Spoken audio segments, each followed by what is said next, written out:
And so I grab it, I pick it up, and I go to YouTube like I did every night. And I typed AYA, and she sees me over my shoulder, and she starts in my sleep. I grew up in the country, like very small town, and my elementary and junior high was Catholic, and there was a Catholic church right beside there. So I've always like kind of had this sense of something bigger and higher and above me. And I would go to church because everyone at school would go to church. You either stay behind or you walk to church with everyone when there's mass and stuff. So I wasn't baptized, so I kind of felt left out whenever we would do the bread and all that kind of stuff. But I just, that's all I knew. And my mom never took us to church. My dad never took us to any religious institution. So that's just kind of what I knew growing up. And what happened was I actually had circumstances spiritually where things were following me. I was having nightmares. I've had vivid dreams when I was younger, and then they kind of like went away. And then they came back when I started spending more time on my own. And now I moved into the city, and I'm seeing more diversity, more culture. And my biggest piece of advice for people who are like looking to get to know themselves is to surround themselves with different people.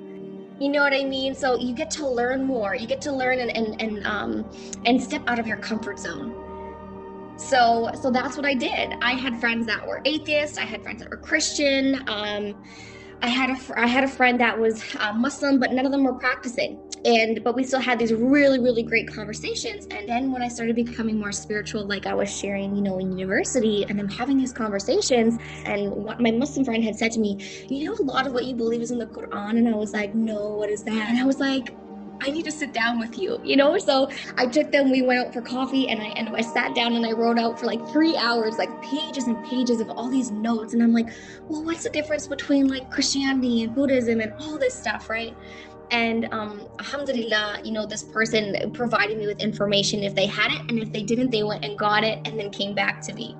So during the middle of this, I had to really navigate through like what I believed truth was and what my next steps were.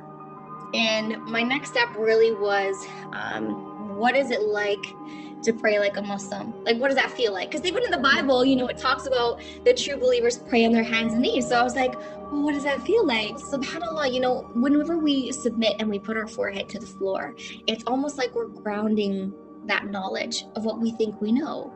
And we're saying, Ya Allah, or God, show us what we need to see and allow us to see what we need to right now. And so I went in with that intention. I went in, just really unapologetically with the intention of I want the truth. And so I started praying like a Muslim. And I remember one day I went to the mall, and at this point in my life, I was still in that spiritual phase where I was like, is this right for me? Like, should I have crystals? Should I have should I be meditating? Like all this kind of stuff that I was asking myself. And so I went to the mall one day, and there was this tea shop, and it was right beside this crystal store with all these rocks and all this kind of stuff and incense. And so I go and I step into this tea shop because I love tea. And I go inside. Right?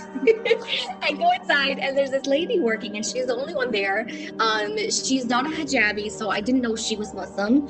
And I walk in, and she helps me out, and then she says, can I tell you something crazy? And I was like, honestly, at this point in my life, you can't surprise me. Like, I've been having all these crazy dreams. I've been like experiencing things that I've never experienced before. And I was like, yeah, like for sure. And she was like, are you spiritual? And I said, yes. And she's like, do you have crystals on you? And I said, yes. So like I, rolled up my sleeve, and I showed her my bracelet and my amethyst. And she was like, I know you think you're Buddhist. She's like, but God's calling you to Islam because of your pure heart.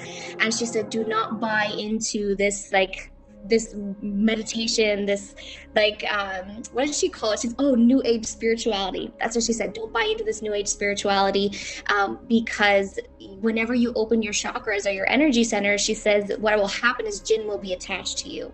And she said something's following you. And so that was the point where I was like, how does this lady know this? Because I was going next door to get like the third eye. You know how some people in Turkey use that?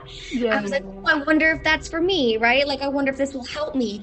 Because I was feeling things following me home. I was having nightmares. I was having all these things happen, and I didn't know what to do, right?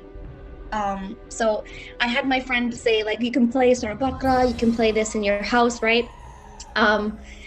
But the thing is if energy is following you in your home, it's difficult to be able to navigate, and it kept happening. So this lady gives me Ayatul Kursi. So she gives me this ayah, and she says, play this in your house. She said, open all the windows and doors in your house, play this thing. She gave it to me on YouTube. And I said, okay, like, why not? You know, like, I have nothing to lose at this point. So I play it, and then my nightmares went away. And I was like, maybe this is a coincidence, you know, like, maybe it's just happening. So one day I decided not to play Ayatul Kursi. So I had this dream.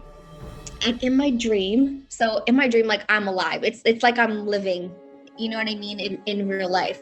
I can make conscious decisions. I can do things in my dream. And so I see this living room, and there's a room in front of me and a room behind me. And there's these two twins. And it's the first time that I've actually seen, like, scarred women in my dream. And so I go into the living room, and I never, like, look back behind me to see the lady in the other room. It was more like I trusted she was there, and she was just whatever. The room was dark, and I just wanted to turn the light on at the front of the room. So I walk towards the front of the room, and I reach up to turn the light on, and I yell out the name Elsa out of nowhere, and I fall to the ground, and I miss the light. And the lady in the front room comes out of the room, and she comes up behind me on the floor, and she put her arms up underneath me like this. And at this moment, I think back to whenever I had that previous dream where I was more comfortable. I was at that state of peace. Whereas now with this lady, I was like, what is she doing? Like, she's trying to make me feel safe, but I don't. It's really awkward and uncomfortable. And I was just confused. And so in my dream, my phone was beside me. And so I grab it, I pick it up, and I go to YouTube like I did every night. And I typed AYA, and she sees me over my shoulder, and she starts me in my sleep. And she wouldn't let me play Ayatul Kursi. And I woke up, and I thought I screamed my whole house awake. I was terrified. And from that moment, that was the moment where I was like, I need to take this more seriously. Like, what is it about this ayah that is like they're so afraid of, if that makes sense? And so I started praying like a Muslim. When do I have to do it? Why do I have to pray 5 times a day? And I didn't even know, subhanAllah, I didn't know I had to cover. I didn't know I had to wash. I was like purely doing it because I was like, what is it? And I YouTubed it. And of course, the only tutorials on how to pray like a Muslim is a man. Yeah. So I thought I was doing it right. Yeah.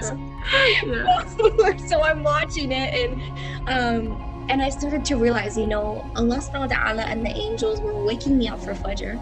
So at this point, I don't know when the notifications are going off, right? I don't know when I'm supposed to wake up. But a minute before my alarm would go off on this app, it was like I was wide awake. And I'm just like, how is this happening? You know, like, it was just that undeniable truth where it's like consistently God is showing up for you. And it's just like, what do you do? What do you do? And it just, you know what I mean? It works and it happens. And I'm like, this is the only thing, the Quran was the only thing that protected me spiritually.